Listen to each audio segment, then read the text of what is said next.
नमस्कार साथियों, मैं हूं सुरेश कुमार और मेरे YouTube चैनल पर आपका स्वागत है। आज की इस नए वीडियो में हम बात करेंगे कि हमने असेसमेंट ईयर 2022-23 या 21-22 में हमने जो ITR भरा और ITR भरने के पश्चात हमारा जो रिफंड है वो हमारे अकाउंट में नहीं आया, रिफंड फेल हो गया है। तो इसमें होता क्या है कि इनकम टैक्स डिपार्टमेंट के द्वारा हमारा जो रिफंड है वो इश्यू तो हो जाता है, लेकिन हमारे अकाउंट में क्रेडिट नहीं हो पाता है। तो इसको किस प्रकार से वापस मंगाए, रिफंड रिव्यू इश्यू की जो रिक्वेस्ट है वो कैसे डालेंगे और क्या कारण है कि हमारा रिफंड हमारे अकाउंट में क्रेडिट नहीं हुआ है। तो इसके कई कारण हो सकते हैं और मेनली इसका जो मुख्य कारण है वो यही होता है कि या तो हमारा बैंक अकाउंट है वो प्री वैलिडेट नहीं किया गया था, या हमारा बैंक अकाउंट नंबर गलत है, या उसका IFSC कोड है वो गलत है। तो इसको पहले हमें अपडेट करना है बैंक डिटेल्स को, उसके बाद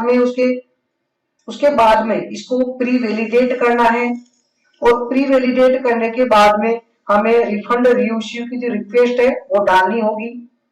तो आइए ये सारे जो कार्य हैं वो किस प्रकार से हमें देखने हैं। तो इसके लिए हम इनकम टैक्स डिपार्टमेंट की जो वेबसाइट है उनके ऊपर चल जाते हैं और लॉगिन होने के पश्चात में जैसे हम अपने आईडी और पासवर्ड से लॉगिन होते हैं तो इस प्रकार का जो इंटरफेस है इनकम टैक्स डिपार्टमेंट की जो साइट है वो इस प्रकार से खुलकर हमें दिखाई देगी। इसमें हमारा जो रिफंड है वो फेल हुआ है, उसको देखने के लिए हम क्या करेंगे, ई फाइल का जो बटन है उसके ऊपर क्लिक करते हैं और इनकम टैक्स जो रिटर्न है इसके ऊपर क्लिक करेंगे तो इसके सामने बटन खुलते हैं कि file income tax return view field filed जो रिटर्न्स है उसके ऊपर क्लिक करते हैं। जैसे ही क्लिक करेंगे इस प्रकार का इंटरफेस हमें दिखाई देगा। अब यहाँ पे देखिए आप कि असेसमेंट ईयर 2022 और 23 दिखा रखा है यहाँ पे, और यहाँ पे रिफंड फेलियर बता रखा है।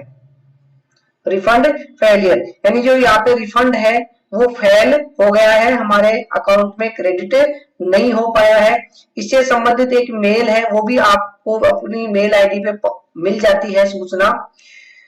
तो इस जो रिफंड फेल हो चुका है इसको किस प्रकार से हम वापस मंगाएं, इसके लिए हमें क्या करना है, वापस हमें डैशबोर्ड पे जाना है। जैसे ही डैशबोर्ड पे जाएंगे यहाँ पे कॉन्टेक्ट डिटेल दिखाई दे रही है, इसको यहाँ पे से हम अपडेट करेंगे। जैसे अपडेट बटन के ऊपर क्लिक करते हैं तो अपडेट डिटेल्स यहाँ पे दिखाई दे रही है। यदि हमारी डिटेल्स एक्यूरेट है, बिल्कुल सही है, तो हमें इनको चेंज करने की जरूरत नहीं है। और यदि आपको लग रहा है कि डिटेल्स गलत हैं तो इनको हम यहाँ पे चेंज करके सेव कर सकते हैं। इसके बाद में अगला हमारा जो कार्य होगा वो होगा माई बैंक अकाउंट, इसके ऊपर क्लिक करते हैं। जैसे ही हम इसके ऊपर क्लिक करेंगे यहाँ पे एडेड बैंक अकाउंट यानी जो हमारा इनकम टैक्स डिपार्टमेंट से जो बैंक अकाउंट अटैच है वो उसकी जानकारी देगा ये। तो ये बैंक अकाउंट की डिटेल है यहाँ पे और है। साथ ही नॉमिनेट फॉर रिफंड के लिए भी बटन को ऑन किया हुआ होना चाहिए।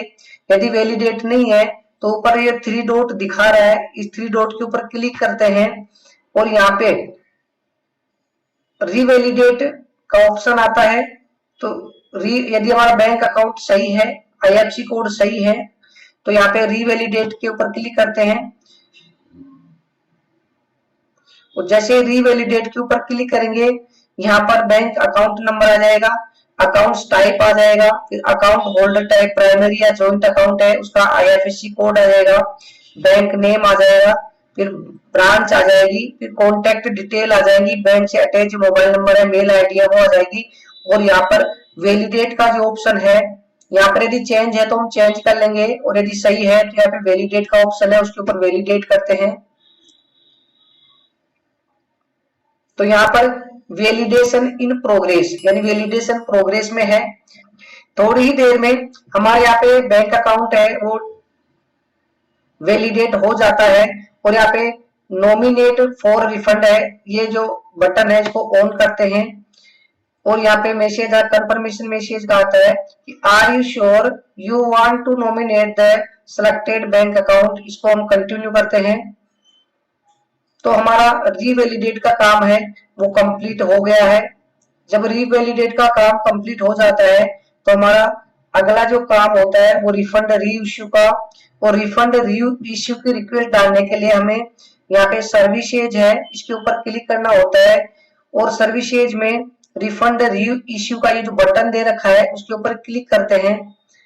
जैसे ही क्लिक करेंगे यहाँ पर ऑप्शन आता है क्रिएट रिफंड री इश्यू रिक्वेस्ट। तो हमें यहाँ पे रिफंड री इश्यू रिक्वेस्ट है वो क्रिएट करनी होगी। इसके ऊपर क्लिक करते हैं। जैसे ही क्लिक करेंगे यहाँ पर हमारा एनक्लोजमेंट नंबर है वो दिखाई देगा। इसके ऊपर हम चेक मार्क करते हैं।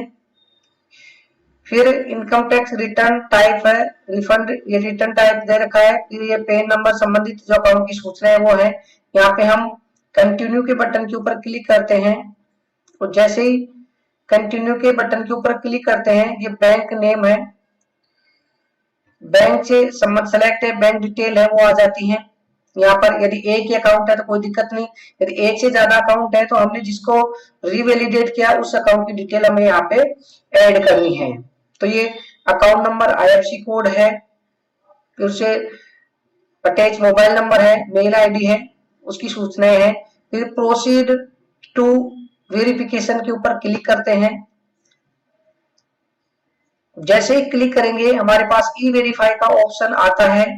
इसमें यहाँ पे हमें ई वेरीफाई करना है। इसके लिए हमने पहला ऑप्शन चुनते हैं ओटीपी विद आधार। तो यहाँ पे I would like to verify using OTP on mobile number registered with Aadhaar. Aadhaar number से जुड़े हुए मोबाइल नंबर है उसके द्वारा हमें ओटीपी को वेरीफाई करके हम ई वेरीफाई करते हैं। इसके अलावा ईवीसी के ऑप्शन भी दे रखे हैं, थ्रू नेट बैंकिंग है, थ्रू बैंक अकाउंट है, डीमेट अकाउंट है, या फिर हम पहले से कोई इलेक्ट्रॉनिक वेरिफिकेशन कोड रखते हैं तो उसके द्वारा भी हम कर सकते हैं। यहाँ पे DSC के द्वारा भी हम डिजिटल सिग्नेचर सर्टिफिकेट के द्वारा भी ई वेरीफाई कर सकते हैं। तो हम यहाँ पे जो आसान तरीका है वो OTP mobile number registered with Aadhaar है उसके द्वारा करते हैं। तो यहाँ पे क्लिक करके हम कंटिन्यू के बटन के ऊपर क्लिक करते हैं। यहाँ पे हमारे पास मैसेज आता है कि one time password will be send via text message to the number registered with Aadhaar. यानी आधार नंबर से जो जुड़े मोबाइल नंबर है वहां पे मैसेज चला गया है ओटीपी का। यहाँ पे करते हैं I agree to validate my Aadhaar details, okay करते हैं इसको और जनरेट आधार ओटीपी करते हैं। जैसे ही जनरेट आधार ओटीपी करते हैं तो ओटीपी है रजिस्टर्ड मोबाइल नंबर पे पहुंच जाती है। तो वो ओटीपी यहाँ पे भर के हमें वैलिडेट करना है। जैसे हमने ओटीपी को वैलिडेट किया तो हमारे पास मैसेज आ जाता है कि रिफंड री इश्यू सबमिटेड सक्सेसफुली, यानी सक्सेसफुली का हमारे पास मैसेज आ जाता है। ट्रांजैक्शन आईडी उसकी आ जाती है। इसके बाद में हम इसको व्यू रिफंड री इश्यू रिक्वेस्ट है उसको देख भी सकते हैं कि हमने ये रिक्वेस्ट अप्रूव्ड हो गई है हमारे द्वारा और रिक्वेस्ट सबमिटेड भी हो चुकी है।